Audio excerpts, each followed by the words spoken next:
Storm, earth, and fire, heed my call.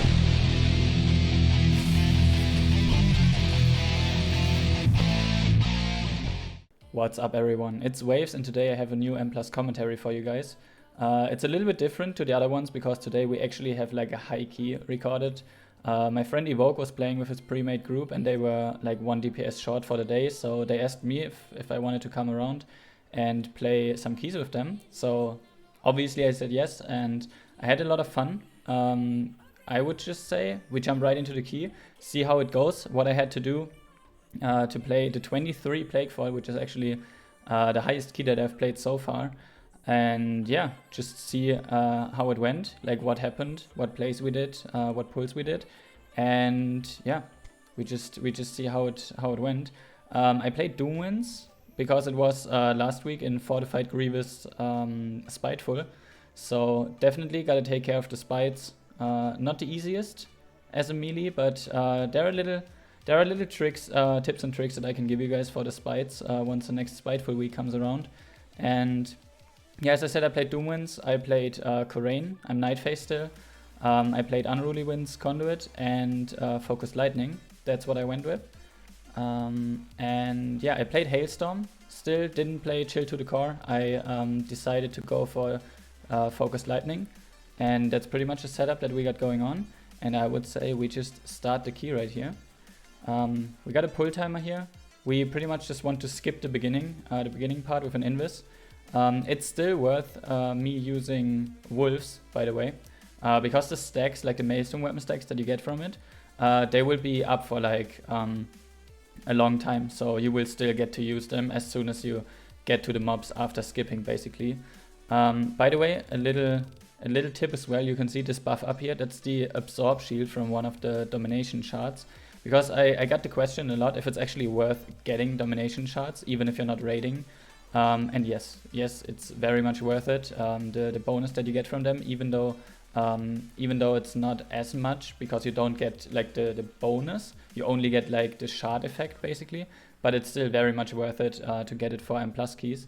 Especially the Absorb one is really strong defensively. So yeah, I can definitely recommend getting that.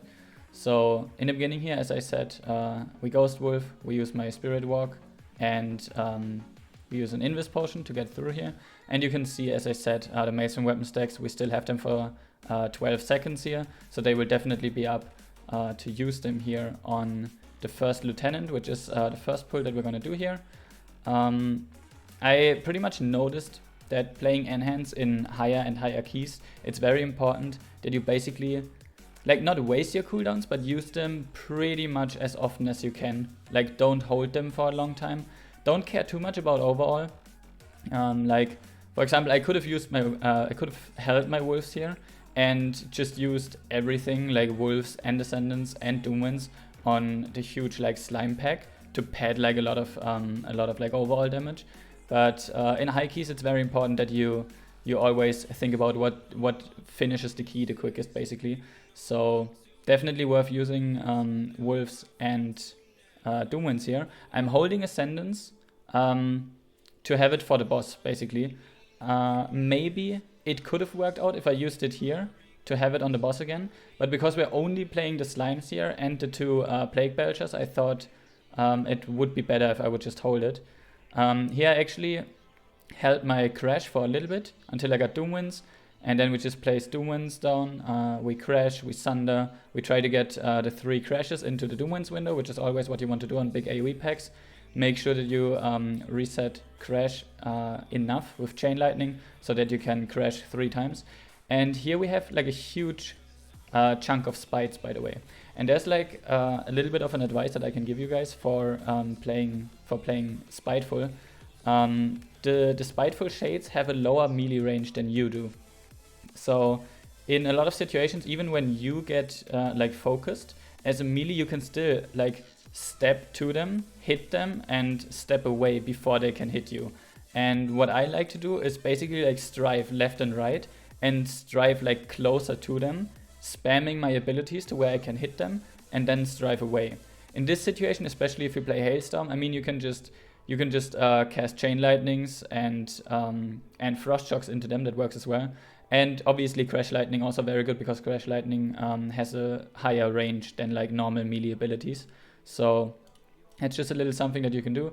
You can see I walk in, I get my Crash, I chain, then I Frost Shock, and then I just hardcast a Chain Lightning there at the end, because I didn't want to risk it. Like if there's multiple spites, like if you get hit by one, then you will survive it. But if you fuck it up and you get hit by multiple, then you're obviously just gonna be dead, and that's not gonna be worth it. So rather just step away a little bit there. Now we play the first Plague Belcher here. Pretty much just 2 single target enemies that we have to play before we can play the boss. So pretty much on these, you can technically use another Doom Winds, which is what I'm gonna do here most likely. Because if we kill this, by the time that we kill the next one and pull the boss, my Doom Winds will be ready again. So I think that I will, yeah, there we go. I use Doom Winds here. And then we just try to kill that. I Sunder these to make sure that they can't reach the boss. We also get the blinding light from the Paladin, which was really good. We're playing a really weird comp, by the way, for like 23 keys. We're playing Ally Shaman, Enhanced Shaman, and Havoc DH. Definitely not the comp that you see every day. But yeah, I mean, we will see while this key is going on, like how good it worked out in the end, if it worked out in the end. So yeah, last Plague Belcher now. We get the CC on the slimes. Just usually, as usual, not that much damage going on, because obviously no one is using anything on Plague Belcher right before the boss, because we know that we need the cooldowns for the boss. We talked about actually getting the red slime buff for the first boss, but we decided not to. Like, it was a spontaneous decision that we just played it. You can see I was running to the right because I thought we were getting red buff, but we decided to just do the boss instead. So that's what we're doing here. We actually also don't have a necro in the group. We just had a comp that doesn't have a necro, so that's one thing to keep in mind as well. Which means that we have to completely blast this boss even more. We don't have red buff, and yeah, we just have Bloodlust and cooldowns basically. So it's really important that we do all the damage that we can here. My burst was kind of decent because of Bloodlust. Obviously, Enhance scales really well with haste. So during Bloodlust and cooldowns, my damage will always be pretty high. We pretty much get the first slime here while the boss is at 60%. That's not too bad. On a 23, I feel like that's definitely not bad. Havoc also doing 9k DPS here. I think our Ally Shaman didn't have all the cooldowns ready because we thought we were going for the red slime. But it's still fine. We will kill the small ones. In like such high keys, you basically just have to kill the small ones, because you can't really kite them forever, because the boss will not die quick enough. Maybe with red buff we could have skipped them, but in this situation it was just basically safer to do it like this, and yeah, just kill them off. Then the boss is already down to like 20% when I use my second Doom Winds here. We also got Fate Transfusion again, so for single target I just wait for the Stomp to be over, I blink that back. You can charge most of them, which you've probably seen that I'm playing Feral Lunge. I've seen a lot of Enhanced Shamans and higher keys play Windrush Totem, which I'm not really sure why. I mean, I see why they are doing it, but I think that Feral Lunge is just a little bit more useful for the way that I'm playing the game. Like, the way that I play with Feral Lunge is I use it a lot to gain uptime, and also sometimes to kite around stuff. I use the charge. Like, it's just kind of burned into my brain that I'm able to charge, and I use that to my advantage in a lot of ways. So I always feel weird when I play Nature's Guardian or Windrush Totem. So yeah, to some extent I would even say that like a lot of people always say that Nature's Guardian is like the defensive talent, while Feral Lunge isn't. But to me, the way that I play, I feel like Feral Lunge is actually also like a defensive talent in some situations, depending on how you play it. But it's all at the end of the day personal preference, whatever you can play the best with, I guess. So now we go down here, we play the Blighted Spinebreaker, and this is where the key kind of gets out of hand a little bit for the first time. You can see we accidentally pulled the Plague Borer and the what's it called, the Plague Rock, all on top of this what we pulled initially. which was a little bit sketchy. Like we didn't mean to do that. So we also had the first death there. There's a spite on me, so I gotta be careful to not step close to the spites here while we kill the Spine Breaker. We get it down, and we have the Wing Buffet, which the DH gets hit by, which is a little bit unfortunate. It doesn't one-shot him, which is good, and then the DH dies again. I try to just cleave as good as possible here. We get the Wing Buffet, and you can see that the healer gets killed here. Like, I don't know what he got knocked up by. I'm not 100% sure, but you can see, maybe he just jumped. But you could see he was up in the air, and then the Wing Buffet came and kind of clipped his hitbox there, and he died to that. So in this situation, like the most important thing in this situation is to not wipe. Like these are at like 50% HP. If we have a full wipe, we all have to run back here and play the pack again. It's mostly gonna be a deplete, right? So the most important part for me here is gonna be keep the tank alive while killing the remaining trash, basically. So that's what I'm trying to do here. I try to slow them. My Earthbind Totem is down.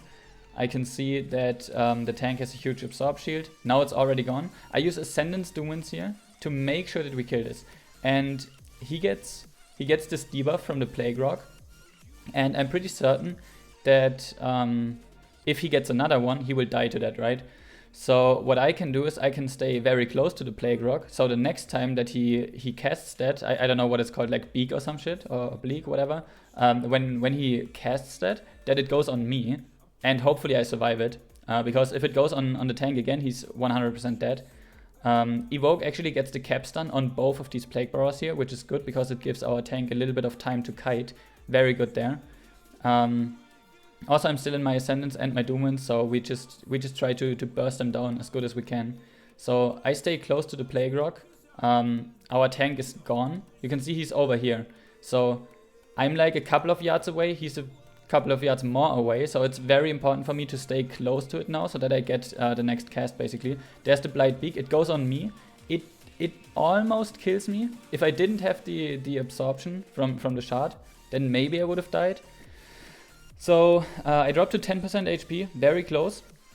And now I see that they are still alive. They are all clustered up here. So I see that I have Fate Transfusion ready, right? So my next thought process is I have to use the Transfusion to do as much damage as possible on them. Then get close to the tank because Fate Transfusion healing is only like in a radius around you in melee range. So I have to get close to him to heal not only me but also him.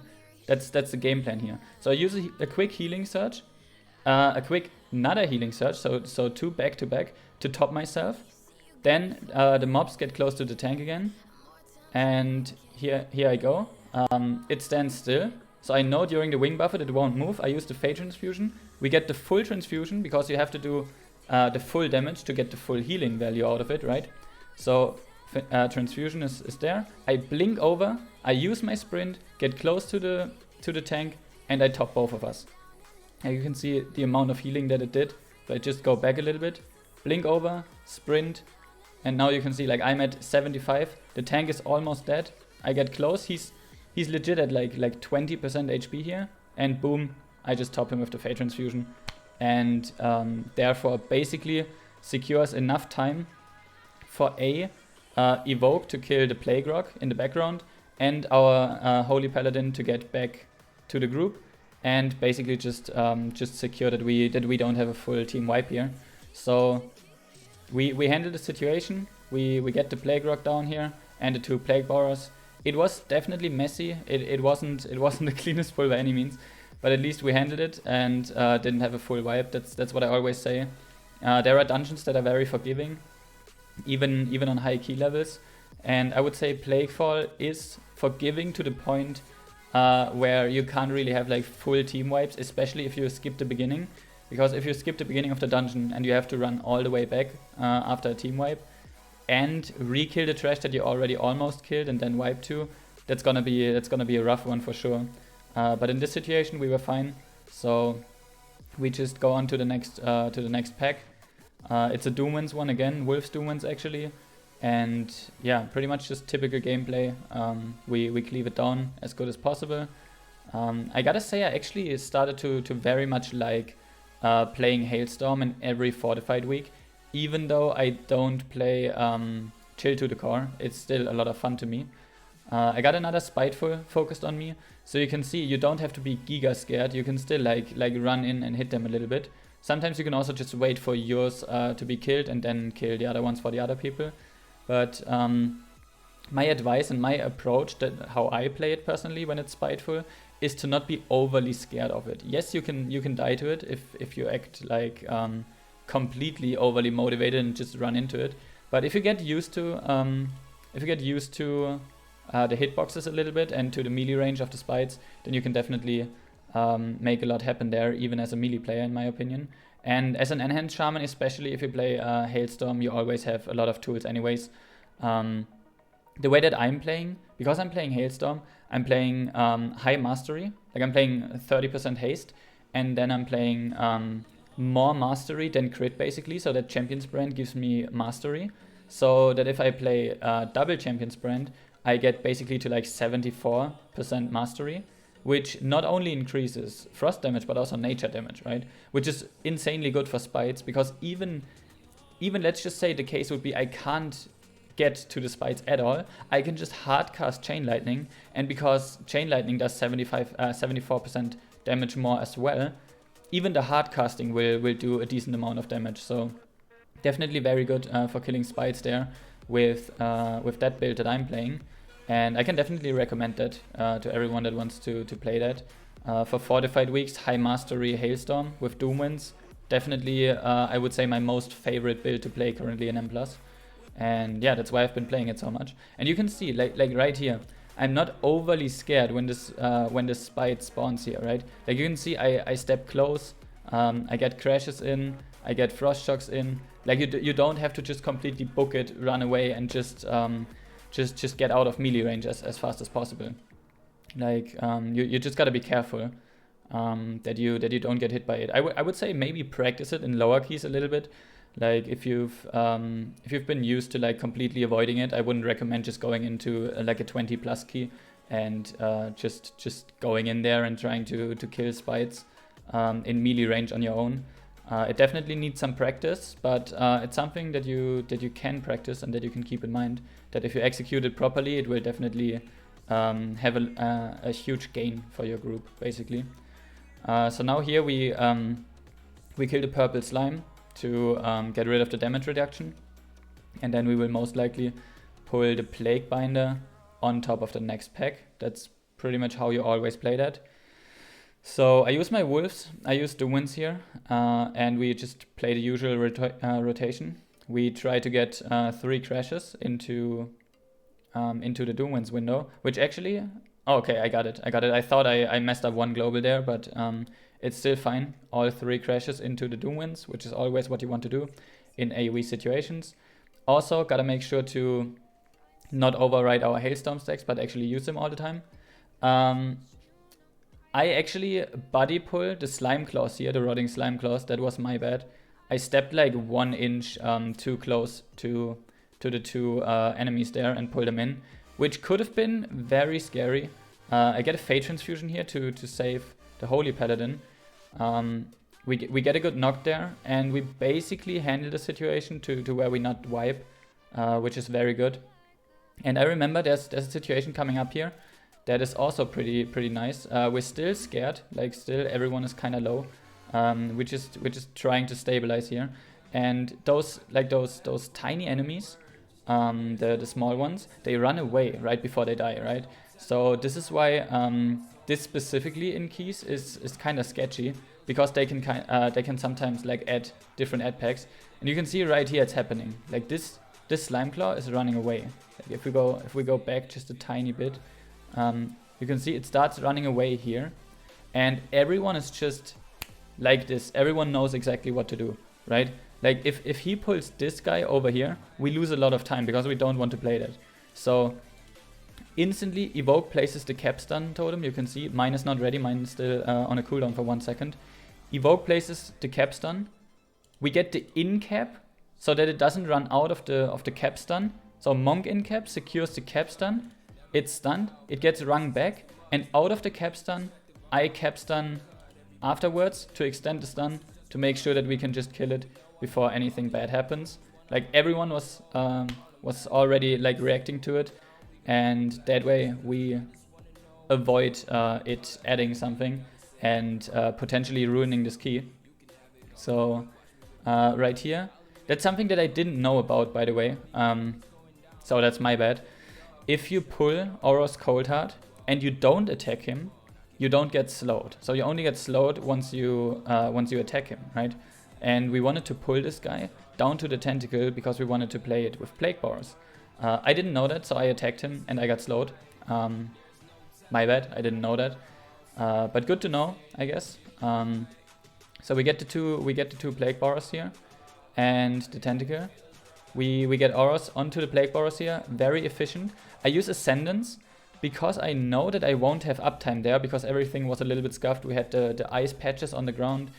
We had the Plague Borer explosions there. So I thought if I wanted to do damage on this pack and be helpful, I should probably just use Ascendance. And then I get killed by this Frostlands. I was kiting the Spite. I did have Soul Shape, so I could have Soul Shaped it, but I wasn't too sure actually, like where to go, because I saw the Frostlands very late. To be honest, I saw it very late, and I was still stressed out by the Spite because I was slowed and the Spite was coming towards me. So I had an Earthbind down, and then I walked to the right, I walked to the left. I'm not sure where to dodge, and then it just kind of just kills me. In hindsight, watching this back, I should have just picked a side and just Soul Shaped to the side, and I would have been fine. I didn't. A little bit of a misplay there on my end. You can see I'm shaking my cam because I'm angry at myself for doing that mistake. They get the rest on the DH. I check if I'm in range of enemies, so I just use my Ankh here and get back into the fight. The DH dies again, so we will just kill the Lieutenant, kill the Plague Borers, and then get a res. The healer actually dies as well, so we gotta make sure that we will be safe here. So I use my Fey Transfusion to have a heal stored basically for the tank. We get the Plague Borers to explode.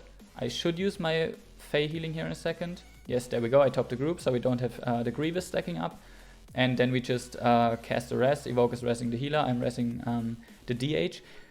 Right here, you can see the Plague Borers are coming.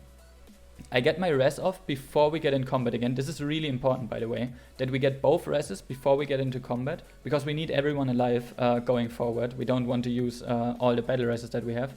So I get the res, very important, and then I spam click my mastery food because I have to get down to sit and eat my mastery food before the Plague Borers get me into combat. And the reason for that is that in my base gear, without mastery food buff, I have more crit than mastery. So Champion's Brand will give me crit instead of mastery, which will be pretty bad for my damage. So I always gotta make sure that I have my mastery buff. This is not ideal, by the way. You want to just baseline from your gear, have more mastery than crit if you play this. I didn't, so I'm always depending on the mastery food buff, which is why it's really important that I get this before I get in combat. So I use my mastery food, I use a rune. And even though we have the Plague Borers and they are already pulling the mini boss, I'm still sitting here eating my food. Got my mastery buff, take the next power here. The healer dies again.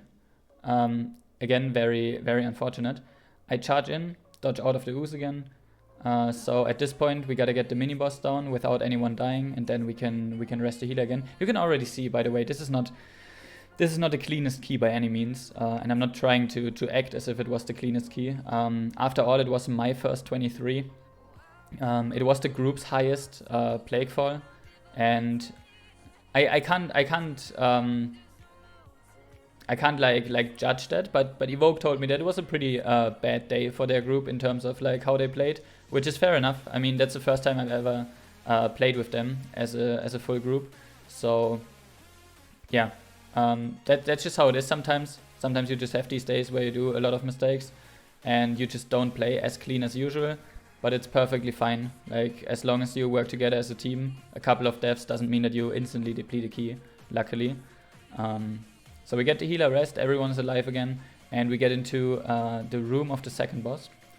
I get a deviate up, and we mount up and we play the left pack here first.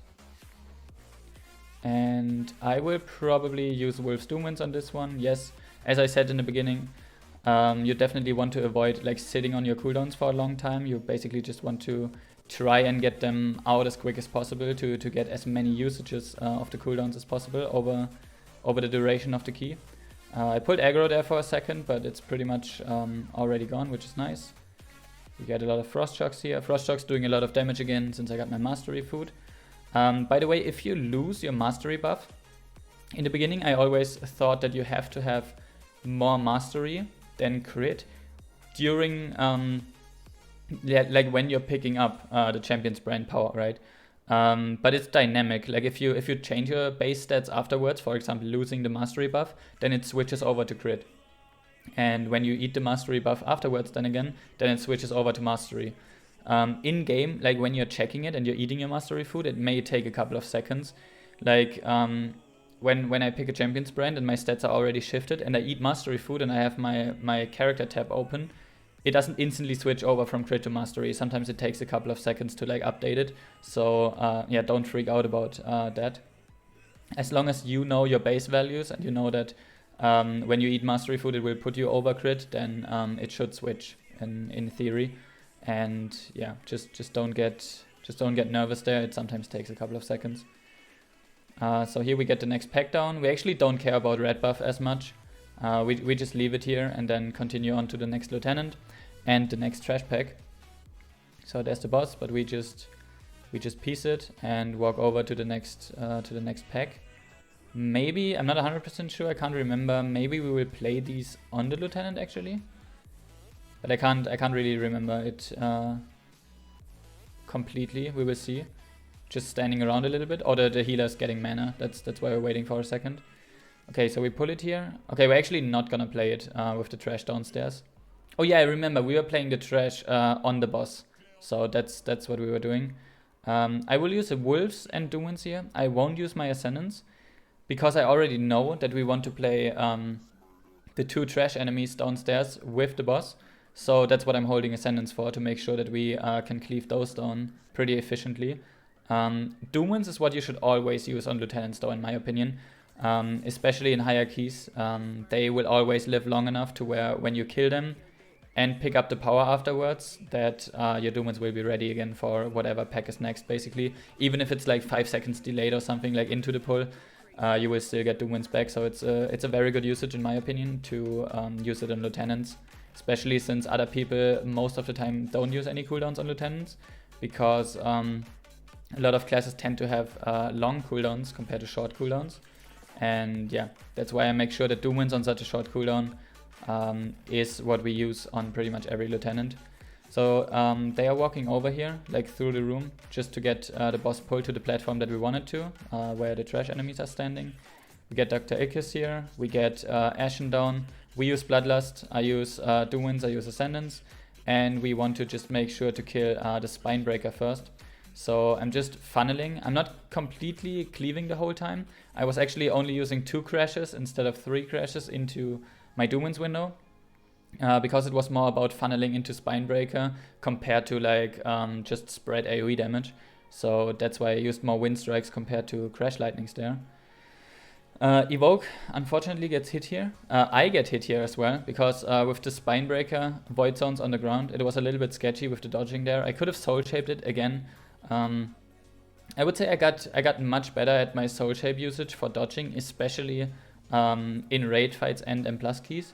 But I'm still not like perfect when it comes to Soul Shaping. So definitely some things that I can still like learn intuition wise, I guess. So yeah, always looking for like room for improvement there. And Soul Shape is something that I figured that yeah, I can improve. So gotta make sure to keep practicing that basically and see opportunities where Soul Shape can save me. The healer dies here, but we still got 2 battle reses because we weren't like wasting our battle reses earlier, which is good. We always try to use like standard reses instead of combat reses. And right here, Evoke gets the battle res on the Holy Paladin to make sure that we can continue this boss fight. We got 10 deaths already on the death counter, by the way, as you can see to the right. Definitely a little bit sketchy, not perfect, not what you want to have in a 23 on second boss. Both Evoke and the DH get hit here, but I think that was Fate Transfusion healing that topped us there. Evoke actually dies to this, also very unfortunate. As I said, like it wasn't the best performance by any of us, I should say. We still got one battle res, but oh yeah, we actually get the battle res here, and Evoke is back to life again. We just decided to kill the purple slime here instead of CCing it further, so we just cleave it down here, and then the boss is already like below 40%. So we're looking pretty good here. We should get the leap soon. I will have Doomwinds back once we get the leap. Actually, kind of good that we delayed it a little bit, even though it wasn't like on purpose. But that we played the slime delayed the leap of Dr. Akers to the next platform, which made my Doomwinds come off cooldown, which is good because we kind of need the Doomwinds for the explosive slime here, for the Plague Bomb. So I can use Doomwinds here again and just pump some Storm Strikes, which I'm actually getting a lot of, holy shit, to pump that into the Plague Bomb. It's also kind of nice, by the way, now that I see how many procs I got. If you play high Mastery for Hailstorm, Mastery also increases the chance of Stormbringer to proc, right? So you will notice, especially once you get the second Champion's Brand, that for the rest of the key you will actually get a lot of Storm Strike procs, or Stormbringer procs. So yeah, if you get lucky, then you can sometimes just like spam proc the whole time, and it feels pretty good actually. It definitely feels pretty good. It makes the rotation much more smooth, and that's what we like playing Enhance, in my opinion. So Dr. Akers down to 3% here, and it's gonna die in just a second. We handled the situation again, very sketchy. Not the first time in this key that situation was kind of sketchy. So yeah, we had a couple of deaths on this fight, 11 deaths in total now. But we still made it happen to not have a full team wipe. So far throughout the whole key we didn't have a full team wipe. So as I said, as long as that doesn't happen, the key is forgiving enough to where we can still do it. Here we have the Gushing Slime. If you're an Enhanced Shaman or any class that can purge, you want to make sure to purge off the buff of the Gushing Slime, so that when it dies, it doesn't like make the green splash on the ground. I wanted to do it, Evoke already purged it, so that's very good. You definitely want to make sure that happens every time. Then we just rotate stuns here and CC and get all of that shit down. I have a Spite here that's focused on me, but since we're just stunning it, I can step close and actually get some damage into it. You just gotta make sure that when you see that the stun is running out, that you get away from it again.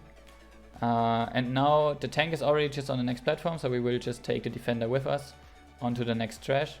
On the way there, I already used a Chain Lightning into a Frost Shock to get some AoE damage rolling, which is kind of nice, honestly. If you play this build, if you play Enhance in general, but especially if you play this build, you are not 100% bound to melee range uptime, right? Which is kind of nice. I also use Ascendance here, which, speaking about melee range uptime, Ascendance, I used it earlier on the Tentacle and the Frost Lieutenant. You don't only want to see like Ascendance as a sort of like damage cooldown, right? You also want to see the range aspect of it. And a lot of times, especially in keys, I use it just to be able to do decent damage, but on range if I know I can't be in melee range, basically. So definitely an aspect of the cooldown that you want to keep in mind. And yeah, now we play the next Lieutenant, as well as some trash that we brought over from the platform over there in the slime pool, and also the trash pack that was standing next to the Lieutenant. And yeah, with this, basically, when he grips you in and you get the bindings that root you, you can use Doomwinds and Sundering to completely destroy that. I do that in a lot of keys, where if you have Doomwinds already down, as soon as you get gripped in and the binds are on you, you instantly sunder that, and you will one-shot every single one of them. You can see, I did it right here. Right as I said it. We can just go back a tiny second here. You can see, Wolves is down. My Wolves are active already, and my Doomwinds is still active. I used it a little bit early, so I wasn't sure if it was actually like still gonna be enough to be up when the bindings are coming. And my Sundering is coming off cooldown in 1 second. And here we get gripped in. Sundering is ready. My Doomwinds is still up for 1 second. Bindings spawn. Full HP on all the bindings. I press Sunder. and everyone, like everyone is free from the bindings. I just one-shot every single binding with one Sundering. So that's definitely something that you want to keep in mind. That you can make it a lot easier for your group there if you just time that correctly. Basically, that's it's a little interaction that you can use there, and I like to do that in pretty much every key that I play. So yeah, then we just finish him off here. It's at 9%, and you can also, if you play Hailstorm, you can prepare like Hailstorm stacks as well. If you don't have Doomwinds ready, you can try to get like a 5-stack Lightning Bolt into the Lieutenant right before he does the binds, and then you can just like Frost Shock on all the targets and then crash, and then they should be dead as well, basically. So you definitely have a lot of stuff to play around with there. So we in-cap, we cage, DH cage, the first ambusher there, to make sure that we don't have to play that. And we can just play the 2 packs in front of the third boss separately. You can still see over here, down here, there's the caged ambusher. Now it's over here. We don't want to play that. We want to play the 2 packs, cleave them down, and then pull the ambusher onto the third boss to save some time. It definitely has a lot of risk playing it like this, because depending on spell queuing, when you in-cap the guy, or like cage it, or whatever, how you CC it, doesn't matter. Depending on where the spell queue is, you can get unlucky and instantly get stealth links as soon as you break the CC on him. And if you pull the third boss, which is obviously on the other side of the room, and then you insta get stealth links from the ambusher, that would be horrible, obviously. So yeah, if you play it like this, there's always a little bit of risk that happens, which would be pretty much bad for your key. So just hope that doesn't happen, I guess. And yeah, then everything should be fine. I use another Doomwinds here because the pack still has a lot of HP. Not using Doomwinds here would just make it like wasted, basically, that I didn't use it, because they have so much HP. My Doomwinds will definitely be ready again for the boss, so I thought might as well just send it here. We get more stealth links off. I place my capstun here, and I also sunder them because it does a lot of AoE damage. You can also use the sunder to interrupt the ambush, but because we had a lot of interrupts anyways, I thought I might just sunder for damage here. And yeah, that's the pack almost dead here. We get spites, but we decide, I think we decide that at the end, even though we still have spites up, to just pull the boss. Because you can see, we still need 23% trash. We have less than 9 minutes left, and we have 2 bosses to play on a 23. We still have to play everything downstairs, and we're missing trash upstairs. So you can definitely see that we're kinda in a rush here, not gonna lie. So the DH is gonna go and pull the boss here, and then we're just gonna run over. We attack the ambusher, and oh well, guys, like, what did I tell you? He insta-cast stealth links, so right off the bat, before the boss is even there. Boss hasn't even touched the tank yet, or is close to the ambusher. We get a full set of stealth links, so definitely kind of horrible. We insta AoE stun it from the DH here. I use that's actually pretty good that I got all of my cooldowns here. We get the AoE stun. I get Doomwinds. My wolves are up. I have Crash, and I have Ascendance and Sundering, and I can just kill stealth links with the initial damage of Ascendance and Sundering. I could have just used it right here after dropping my Doomwinds. I could have just ascended, but if you want an AoE-ish Ascendance, you want to make sure that you crash before you go into your Ascendance, because then right when you enter Ascendance, your wind strikes will already cleave as long as you're in melee range, because you have the crash buff up. And also, crashing into this before I use Ascendance, because I'm playing Kurain, will give me first strike. So you will see if we go. I used Crash. Now I have my first strike buff down here for 5 seconds. All the stealth links are still in my range. And now I can pop Ascendance, pop Sundering, and everything will die. So you can see Ascendance, Sundering, and everything's dead. And that's exactly how we want to play that there, to make sure that those stealth links that went off don't end up like wiping the group here. Now we get first Brute Assassins. We still have the Ambusher. Still sketchy. Definitely not the easiest pull to do it like this. ready check in the middle of such a pull, because we always have to make sure that everyone is ready for such a fiesta. We get more Stealthlings. My cap stun is up again. A little bit of a bad overlap, not gonna lie. Cap totem was down. He rings it. Definitely not the best overlap there. I should have just said something. I probably didn't just communicate that, which is kind of on me, not gonna lie. It would have been kinda perfect if my cap stun went off, stunned all of them, and then he like rung them into us. Didn't happen. Little bit sketchy, not gonna lie. I at least hit 2 of them.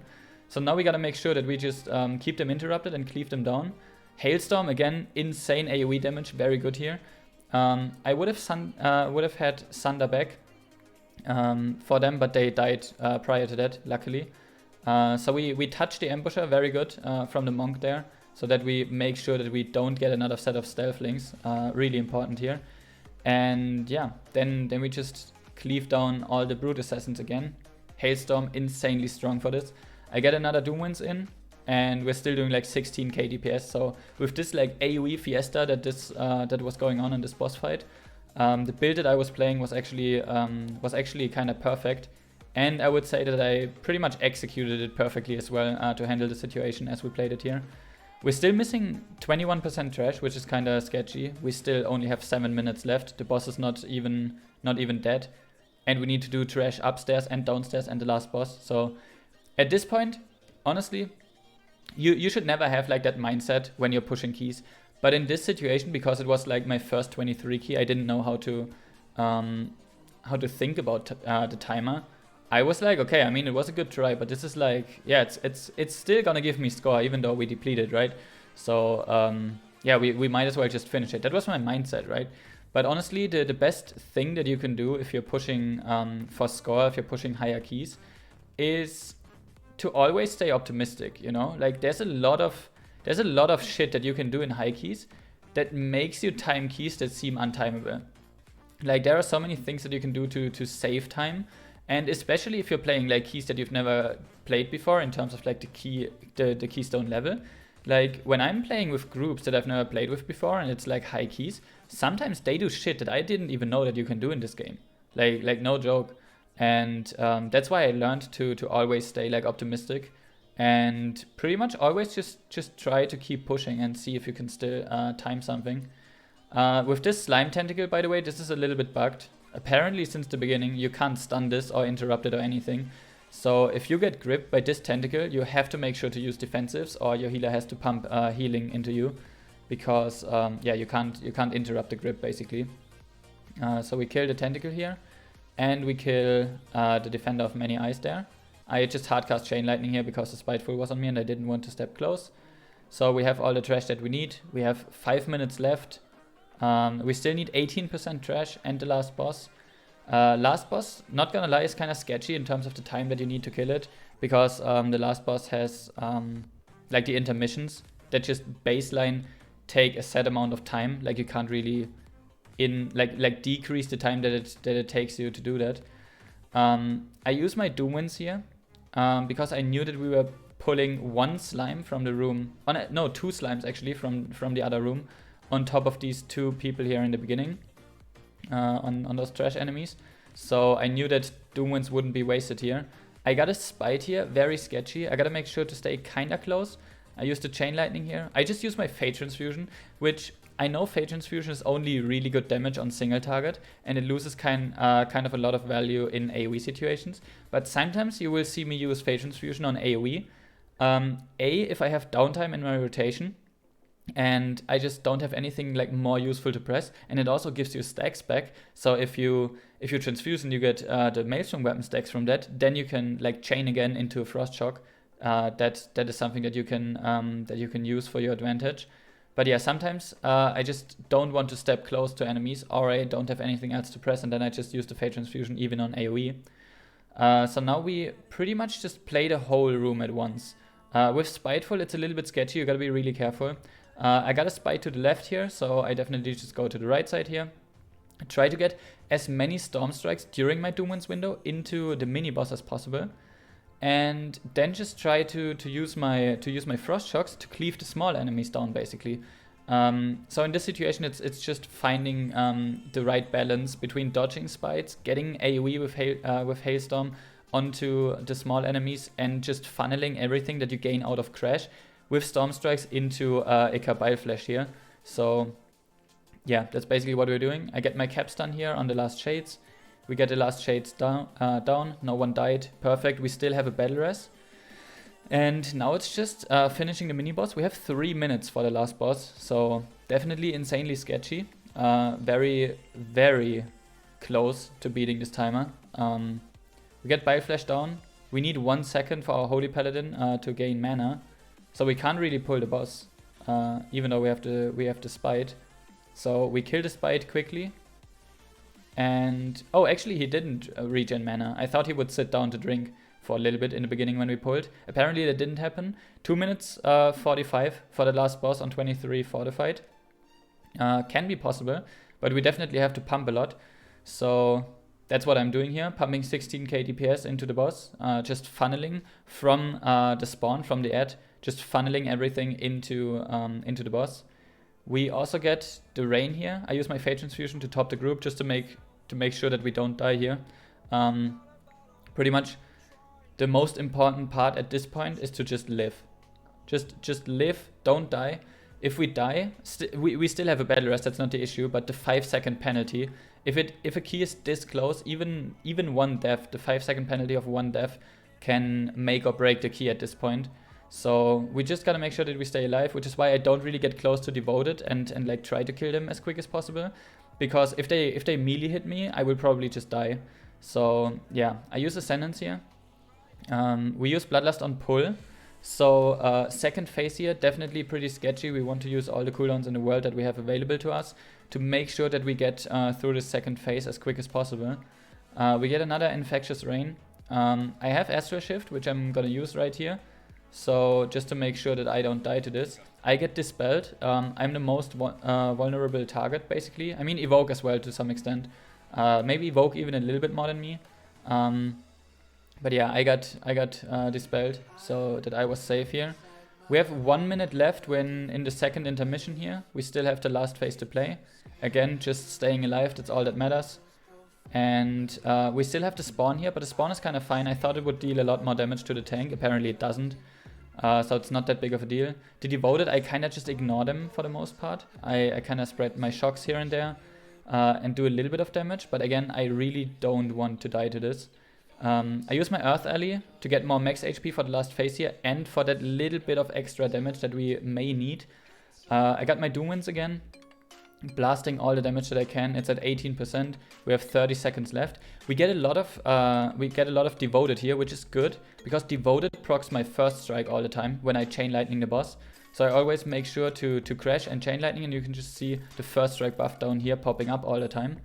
It's down to 5%. 14 seconds left on the clock. I Fate transfused that, and it dies right here with like 12 seconds left. Definitely a very fucking sketchy key, not gonna lie. It was fun to play. 9.9k on the overall. Definitely not bad. I'm very happy with that result. And yeah, I gotta say, I'm not sure if I show my overall. Wait, did I?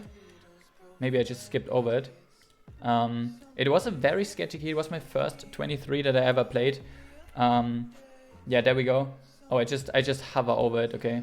And I think I show healing as well. Yeah, there's the healing that I did as well. A lot of healing from Fate Transfusion. And this is, by the way, what I said. Accretion.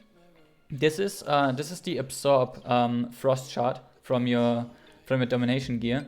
And 320k absorption or healing. Actually kinda insane, in my opinion. A lot of Leech, Healing Stream, and then Fate Transfusion. I feel like I did a really good job with Fate Transfusion healing in this key. Definitely proud of that one. And now I just want to go back a little bit so we can see the damage breakdown as well. A lot of Wind Fury, a lot of Frost Shock damage. There are some keys where I do more Frost Shock damage if it's a key with more like AoE pulls or like bigger AoE pulls. A lot of Chain Lightning damage, as I said. Double Champion's Brand with high mastery, benefiting Frost Shock and Chain Lightning, so definitely very good. Stormstrike, Crash, Sundering, and then it's just a typical breakdown. So definitely a very nice key. Thanks again to Evoke and his group for giving me the chance to play with them. It was a lot of fun. Definitely was interesting seeing how a 23 plays out, and even with a lot of mistakes, we timed the key. Definitely looking forward to playing more high keys. It's definitely a lot of fun. I really enjoy that currently, and yeah, I really hope that I get a chance to be in more like high keys. Not only with this group, but also like with pack groups. You know that I pack most of my keys, so we will see what the future brings for me and keys. Yeah, if you want to see me play keys live, check out my Twitch under twitch.tv/waveswow. And with that being said, then I would say I hope you enjoyed watching the video. Maybe you learned something. Maybe you got interest in pushing high keys now as well. Hopefully you liked the video. And with that being said, I hope to see you guys in the next video on the live stream. Take care and stay healthy. And yeah. Peace.